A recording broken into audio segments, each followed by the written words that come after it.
नमस्कार सर्वांना। डिसेंबर महिना असल्याने सध्या लग्नासराईचा काळ सुरू आहे। सकाळच्या किंवा दुपारच्या कार्यक्रमाला आपण साधारणपणे पारंपरिक लुक करतो, पण संध्याकाळच्या कार्यक्रमाला थोडा वेस्टर्न लुकही चालतो। संध्याकाळी तयार होताना अंधार, दिवे, ओपन स्पेस मधील कार्यक्रम या सगळ्या गोष्टींचा विचार करून आवरताना काही गोष्टींची काळजी घेणे आवश्यक असते।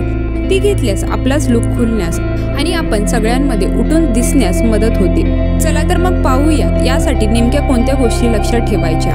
कपड्यांची निवड। संध्याकाळच्या रिसेप्शनला जायचे असेल तर नेहमीपेक्षा थोडे हेवी वर्कचे असे कपडे तुम्ही नक्की घालू शकता। संध्याकाळी दिव्यांच्या प्रकाशात असे कपडे छान खुलून येतात आणि तुम्ही उठून दिसता। मात्र थंडीच्या दिवसात थंडी वाजण्याची शक्यता असल्याने हे कपडे थोडे जाडसर असतील याची काळजी घ्यायला हवी। दागिन्यांची निवड। एरवी सकाळचे किंवा दुपारचे लग्न नाहीतर रिसेप्शन असेल तर आपण सोन्याचे किंवा खड्याचे भरपूर दागिने घालतो।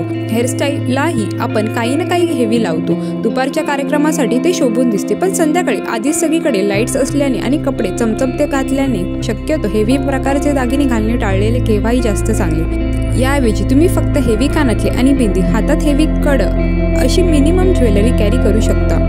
दिवसभराचा थकवा घालवण्यासाठी। संध्याकाळचे लग्न असेल तर आपण सहसा दिवसभर ऑफिस किंवा इतकं काम करून रिसेप्शनला जातो।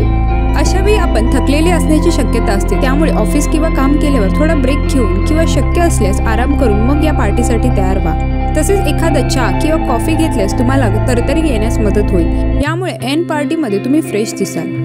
आजचा व्हिडिओ आवडला तर लाईक आणि चॅनलला सबस्क्राईब करायला विसरू नका। चला तर मग मंडळी, भेटूया नेक्स्ट व्हिडिओमध्ये। Till then bye.